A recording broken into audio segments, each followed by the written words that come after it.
بنی اسرائیل میں ایک صدیق اول درجے کے ولی تھے جو عبادت میں منفرد مقام رکھتے تھے۔ دوستو ایک عرصے تک اپنی خانہ کعبہ میں عبادت کرتے رہے۔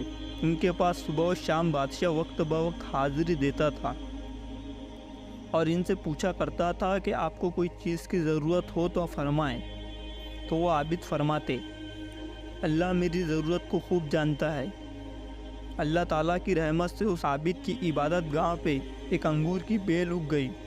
روز اس بیل پہ ایک انگور لگا۔ جب اس عابد شخص کو پیاس لگتی تو وہ ہاتھ بڑھاتا تو پانی شروع ہو جاتا، اس پانی کو پی کے اپنی پیاس بجھا لیتا۔ اس طرح ایک طویل عرصہ گزر گیا۔ ایک مرتبہ اس عابد شخص کے پاس سے ایک عورت گزری جو نہایت حسین و جمیل تھی۔ اس نے عابد کو آواز لگائی۔ اس عابد نے کہا کہ کہو کیا کہنا چاہتی ہو؟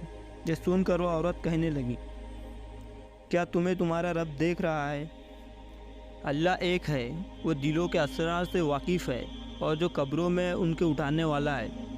عورت یہ سن کر کہنے لگی، مجھ سے میرا شوہر دور ہے، اس لیے مجھے ایک رات کے لیے اپنے پاس ٹھکانہ دے دو۔ اس عابد شخص نے کہا، ٹھیک ہے آ جاؤ۔ وہ عورت اس عابد شخص کے خانقاہ میں پہنچ گئی۔ وہاں پہنچنے کے ساتھ ہی اسی عورت نے جسم کے سارے کپڑے اتار پھینکے اور ننگی ہو گئی اور اس عابد کے سامنے اپنا ننگا جسم ظاہر کر دیا۔ یہ منظر دیکھ کر اس عابد نے اپنی آنکھیں بند کر لی اور فرمایا، تو تباہ ہو جائے گی، اپنے آپ کو ڈھانک لے۔ یہ سن کر اس عورت نے جواب دیا، تیرا کیا جاتا ہے؟ اگر تو آج رات مجھ سے فائدہ اٹھا لے تو۔ یہ سن کر اس عابد شخص نے اپنے نفس سے مخاطب ہو کر کہا، اے نفس تو کیا چاہتا ہے؟ نفس کہتا ہے، میں تو فائدہ اٹھانا چاہتا ہوں۔ پھر اس عابد شخص نے اپنے نفس سے کہا، تو تباہ و برباد ہو جائے، کیا تو آگ کے کپڑے مانگتا ہے؟ آگ مانگتا ہے، میری عرصوں کی عبادت ضائع کرنا چاہتا ہے۔ پھر وہ عابد شخص کہنے لگا، ہر زانی کی بخشش نہیں، اس کا عذاب مٹنے والا نہیں ہے۔ میں ڈرتا ہوں کہ اللہ تعالیٰ مجھ سے ناراض نہ ہو جائے، پھر کبھی راضی نہ ہو۔ لیکن اس عابد کے نفس نے بہت بہکایا۔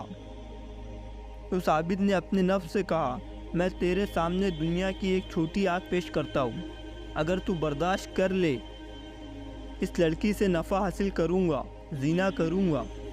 اس عابد شخص نے چراغ میں تیل بھر دیا، بتی کو موٹا کر دیا۔ اس منظر کو وہ عورت بھی دیکھ رہی تھی۔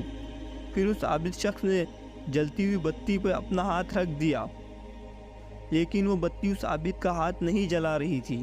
یہ دیکھ کر وہ عابد چیخ کر کہنے لگا، تجھے کیا ہوا ہے؟ تو ہاتھ کیوں نہیں جلاتی؟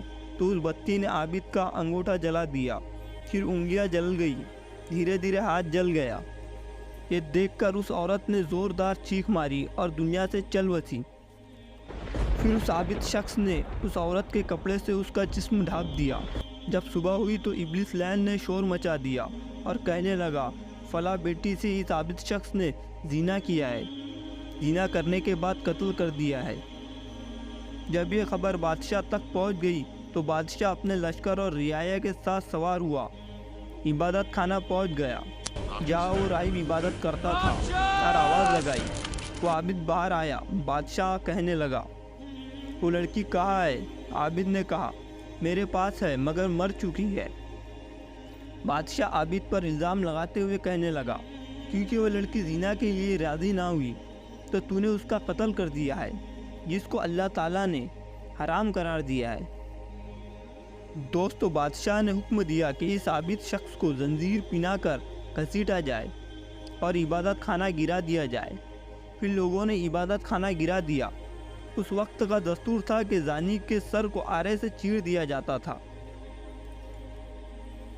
عابد کا ہاتھ رات کے وقت میں جو جل گیا تھا، اس عابد نے ہاتھ کو آستین میں چھپا لیا اور عابد رات کے بارے میں کسی کو نہیں بتا رہا تھا۔ چنانچہ آرے کو عابد کے سر پہ رکھا گیا اور جلادوں کو حکم دیا گیا۔ حکم ملتے ہی جلادوں نے حکم کی تعمیل کی اور آرا چلا لیا۔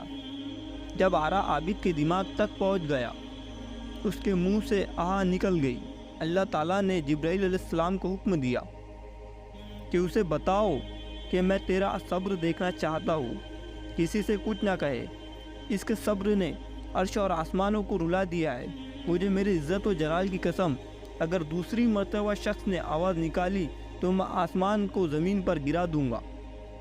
چنانچہ دوسری مرتبہ کوئی آواز نہیں نکالی اور کسی سے کچھ نہیں کہا، حتیٰ کہ اس حالت میں اس کا انتقال ہو گیا۔ اکیلا چھوڑ دو۔ چنانچہ جب وہ شخص فوت ہو گیا تو اللہ کے حکم سے اس مردہ عورت کو زندہ کیا گیا۔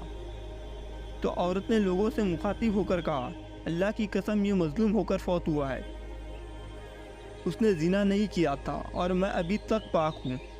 اس کے بعد اس عورت نے گزشتہ رات کا سارا واقعہ لوگوں کو بتایا۔